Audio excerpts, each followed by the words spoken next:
Direct প্রভাব নেই, তার একটা কারণ হচ্ছে যে রবীন্দ্রনাথের যে গদ্য বা তার যে কবিতার ছন্দ সেটা একটু ব্যাকডেটেড।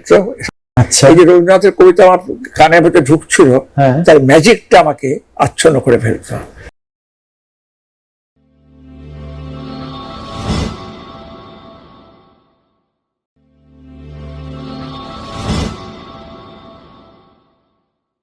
আমি আপনার বক্তৃতা শুনেছি বিড়লা সভাঘরে, যেটা আপনি সমরেশ মজুমদারের ইয়েতে দিয়েছেন, মানে স্মারক বক্তৃতা, যেটা আমি ছিলাম সেদিন ওখানটাতে। উনি যেরকম নাকি রবীন্দ্রনাথকে সামনে রেখে, রবীন্দ্রনাথের যে ছবিটা ছিল ওইটা ইয়ে করে উনি নাকি লিখতেন। হ্যাঁ, আপনার জীবনে রবীন্দ্রনাথের কিরকম ইয়ে আছে?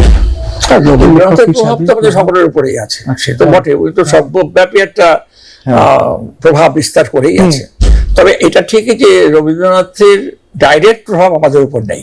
আচ্ছা, ডাইরেক্ট প্রভাব নেই, তার একটা কারণ হচ্ছে যে রবীন্দ্রনাথের যে গদ্য বা তার যে কবিতার ছন্দ সেটা একটু ব্যাকডেটেড, সামান্য হলো ব্যাকডেটেড। তখন সেই আমলে উনি ছিলেন খুব আধুনিক ছিলেন, সেই বাংলা গদ্যকে 100 বছর এগিয়ে দিয়েছিলেন। কিন্তু আবার এখন আমরা যে গদ্য লিখি সে রবীন্দ্রনাথের গদ্য না, বা যে যারা কবিতা লেখে তারা রবীন্দ্রনাথের ছন্দে কবিতা লেখে না। রবীন্দ্রনাথ খুব আধুনিক ছিলেন, এখনো তার কিছু কিছু কবিতা আছে যেগুলোকে মনে হয় ভীষণ আধুনিক, কিন্তু সে রবীন্দ্রনাথ বলেই সম্ভব। যেহেতু যুগাতিশাহী প্রতিভা ছিল সেহেতু তিনি ওইসব লিখতে পেরেছেন। রবীন্দ্রনাথ এখনো আমাদের কাছে খুব প্রাসঙ্গিক, আমরা তার লেখা পড়ে এখন উদ্বুদ্ধ হই। কিন্তু ডাইরেক্ট প্রভাব না থাকলেও ইনডাইরেক্ট প্রভাব আছে, অর্থাৎ তিনি আমাদের মানসিকতাকে প্রভাবিত করেন। হয়তো গদ্যটাকে করেন না, হয়তো কবিতাটাকে করেন না, কিন্তু মানসিকতাকে করেন, দৃষ্টিভঙ্গিকে করেন। আচ্ছা, ওকে ওকে, মানে এরকম, মানে এরকম দুই একটা একটু ইনসিডেন্স দিবেন যাতে লোকে রিলেট করতে পারে। হ্যাঁ, দেখো আমি তো রবীন্দ্রনাথের কাছে কতখানি প্রাসঙ্গিক। তুমি যদি ঘুম পোকা পড়ো তাহলে ঘুম পোকা পড়ে দেখবে রবীন্দ্রনাথকে একটা চরিত্রের মতো করেছে। আচ্ছা, তারপরে রবীন্দ্রনাথ থেকে অনেক পাতা আছে। হ্যাঁ, তো সেখানে রবীন্দ্রনাথ তার কাছে কিরকম সেটা তার একটা মজার ব্যাপারও আছে ওর মধ্যে। আচ্ছা, এখন রবীন্দ্রনাথকে নানান ভাবে আমরা গ্রহণ করেছি। সবটা একেবারে রবীন্দ্রনাথ অনুপুঙ্খ পড়ে তার সবটুকু গ্রহণ করবো এরকম তো ব্যাপার না। আমি তো রিসার্চ করার নয়, কিন্তু রবীন্দ্রনাথকেই পড়েছি, যতখানি পড়েছি, যতখানি পেরেছি পড়েছি। আচ্ছা, এবং তার যতখানি সমাজসার আমার ভিতরে এসছে ততখানি এসছে।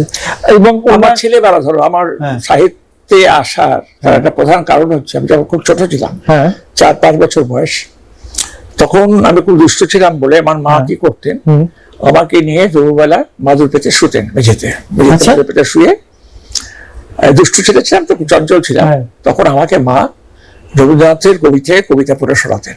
আচ্ছা, এই যে কবিতাগুলো পড়ে শোনাতেন মহুয়া থেকে, বলাকা থেকে, চয়নিকা, তখন চয়নিকা বলে একটা গ্রন্থ ছিল, মোটা গ্রন্থ, তাই থেকে মা কবিতা শোনাতেন। আর এই কবিতা যখন শুনতে আমি একদম হিপনোটাইজড হয়ে যেতাম। আচ্ছা, হতে হতে আমি ঘুমিয়ে পড়তাম। এই যে কবিতার মানে আমার কানে ঢুকছে মায়ের মুখ থেকে, এইগুলো আমার ভেতরে কাজ করতো ম্যাজিকের মতো। এইগুলো যে মা আমার ভেতরে ইমবিউ করে দিয়েছিলেন, একদম ঢুকিয়ে দিয়েছিলেন ভেতরে। মা আমার বলতে গেলে এই দিক থেকে আমার গুরু, তিনি আমার ভেতরে প্রথম সাহিত্যটাকে ঢোকালেন। এই যে রবীন্দ্রনাথের কবিতা আমার কানের ভেতরে ঢুকছিল, তার ম্যাজিকটা আমাকে আচ্ছন্ন করে ফেলতো। ওইটা আমার ভেতরে কোনো না কোনো ভাবে সাহিত্য করার একটা অনুপ্রেরণা হিসেবে হয়তো কাজ করেছে। ওকে, তাহলে ওইখানে সিডটা ওইখানে বীজটা পুঁতে দিয়েছিল, মা আমার ভেতরে বীজটা পুঁতে দিয়েছিলেন। আচ্ছা।